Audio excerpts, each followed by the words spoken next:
What is up, video gamers? Welcome back. It's been a while. You look good. You lost weight? Wow, amazing. Hey, listen, since you're here, why not have a seat? I've been playing stellarblade, and I have a few things to say about it.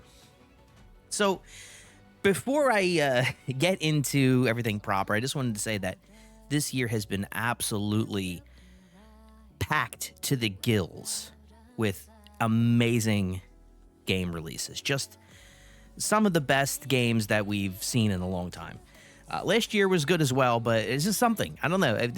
The amount of releases and the quality of those releases and the pace at which they're releasing is truly staggering. So long as you ignore all the layoffs and studio closures, but pay no attention to the man behind the curtain, right? Nothing to see here. But stellarblade is no exception to that rule. It is phenomenal. Shift Up, this is their first console game, though I'd imagine that a lot of the people working on it have been in the industry for a while. The director has been an artist for a long time. You may be familiar with his work on Magna Carta and its sequel. The first one's on the PS2, and the second one is on 360. So, been around a bit. But regardless, as a team, this is their first console release, and what an amazing job. Having said that, there are some issues. The game exudes a ton of charm. You can really feel the love and passion for this project. It just jumps right off of the screen. Very clearly a labor of love from everybody involved. And that's super important because it's a little janky. Without going into like a ton of detail on the combat. The combat is actually really good, though it also has some problems. There's some issues with I don't feel like there's enough enemy variety, which, if you played a lot of the Souls games, one of the things that Souls games do really well is just an insane amount of enemy variety. Just when you think that you've seen all that the game has to show you, there's another weird enemy with complex attack patterns and reactions, just one after the other, right? That's not really the case with stellarblade.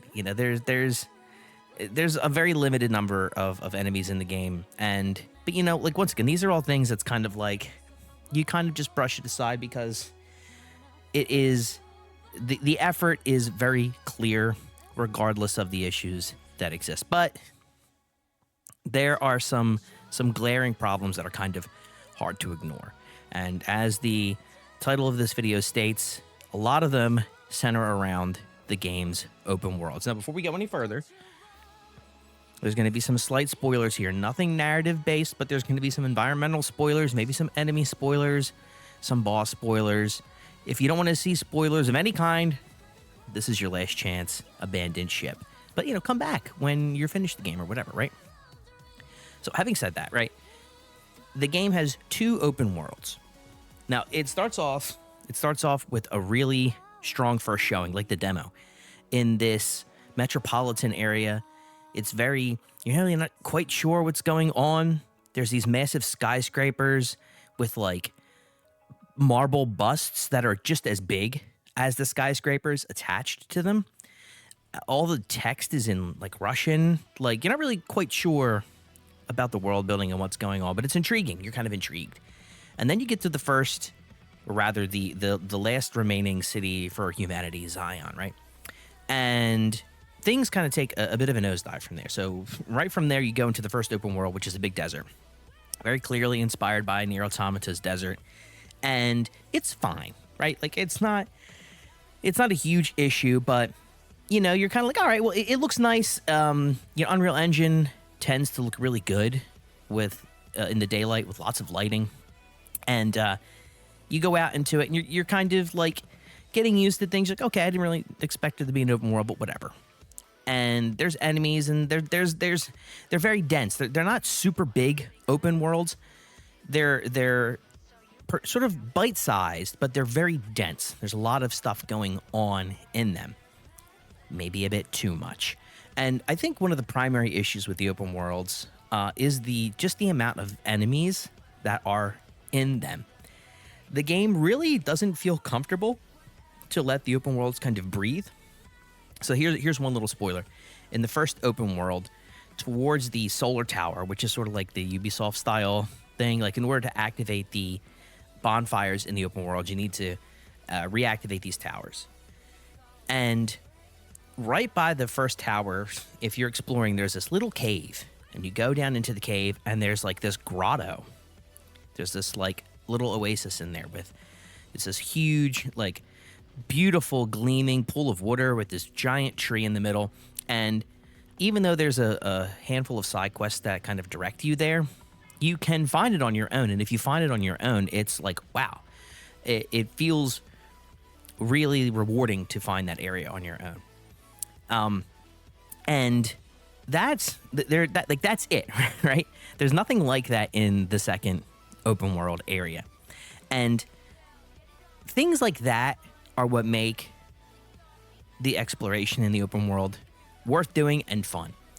But there's just not enough moments like that. Like I said, the developers seem like they're afraid to let it just kind of vibe and breathe.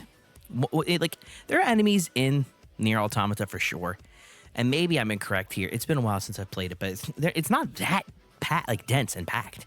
There are enemies everywhere in the open worlds in Stellar Blade. And, you know, especially also after playing Elden Ring. Elden Ring was, you know, also one of the first games to try doing a Souls-like in an open world environment. And Elden Ring takes a lot out of Breath of the Wild's playbook. And it kind of lets you just sort of just roam around. There's not like danger at every corner, right? There's still a lot of danger, but it's not like constant. And it's interesting because Stellar Blade is also clearly taking a huge page out of Breath of the Wild and Tears of the Kingdom's book. Finding a lot of the cans in the open world require you to complete environmental puzzles that are like straight out of Breath of the Wild. And so it's clear that they've played that. I think everybody that's played video games, like if you own a Nintendo Switch and you play video games, you've probably played Breath of the Wild. So it's very clear that people in the industry have seen that game and have taken inspiration from it, which is fine. This game is very clearly wearing all of its inspirations on its sleeve. That's fine. My issue is that it's not taking all of the good, right? It sees Nier Automata, and it sees Elden Ring, and it sees Breath of the Wild, and it takes some of the good, but then also implements all of this really bad stuff as well. Like, you know, there's also a ton of like pointless side quests, and when you see kind of how short the campaign is, you're like, oh, it's very obvious that the reason there's so much side content is to just really pad it out. And this really becomes apparent, and my big issue is with the second open world of the game. I think it's called the Great Desert. And it's just miserable. It doesn't have any of the charm of the first open world at all. Like, the first open area isn't, you know, phenomenal, but it's interesting, right? You know, for both open world segments, and there's like lore reasons for all this stuff, but for both open world segments to be gigantic empty deserts is just no bueno. It's not good. And when you get to the second open world, it's just so much more hostile than the first one. If the first open world has an issue with enemy density, the second open world is absolutely destroyed by it. They're everywhere. There's enemies underneath the sand that pop out. Not the tentacles. There's these tentacles in the first open world that do that as well. There's these enemies that look like the Demogorgon, right? And they pop up out of the sand and do an unblockable attack when they do it. So you have to dodge it, right? And then some of the more annoying enemies from the first open world, there's these enemies that are like walking gun turrets, and it's really difficult to sneak up on them. So it's hard to just get sneak attacks. And since they're ranged, right, they have a mortar shell. They fire this mortar shell into the air, and there's an area of effect on the ground that you have to avoid. Then there's this big sweeping laser that you have to dodge. It's unblockable. And then there's this, they have machine gun fire. Now, you can block and parry the machine gun fire. But if you get hit by the first shot of it, you're pretty much going to get hit by all the shots of it. So that's annoying when you deal with these enemies on their own, and they have a lot of health too. But then they group them up into like 2s and sometimes even 3s. And usually they'll group these enemies with these like hooded android guys, right? And sometimes you'll have 3 of the turrets and 1 of the android guys. And let me tell you, it's just not fun. And if you try to run, the enemies will aggro. This is like a classic Souls dilemma, right? You'll aggro the enemies, and then they follow you to like almost the ends of the earth, right? It's not like quite as bad as like Dark Souls 2 or anything like that, but for an open world game, they will just follow you everywhere, and you'll just end up drawing more enemies, and eventually you're just going to get ganged up on, and you're going to die. And once again, when it comes to exploring, that makes the tedium even worse, because a lot of the times you have to stop and fight. Even once you start to push towards maxing out your skill tree, you don't really need the experience so much anymore. Being forced to stop and fight just so that you're not dying. You're not fighting for experience and at this point, right? Like if you're doing all the side quests like I was doing, you've had your fill of the standard enemy combat. The boss fights are a different thing, but you're kind of like, you fought these enemies for a while now, and you're sort of like, all right, okay, I get it. And so to be forced, because there's a lot of backtracking, to be forced to constantly stop and fight, and then if you happen to die, it sends you back to a bonfire. The tedium mounts quickly. And then in the second open world, there's also these pits of quicksand, and they're very difficult to see. They blend in almost perfectly. And by the time that you realize that you're in one and sinking, it's usually too late and you're dead. And once again, you're back to a checkpoint. And you can kind of see how this negative game loop begins to form, where you're just being annoyed constantly, right? These poorly designed enemy encounters, pits of quicksand. The way that the second open world is configured as well,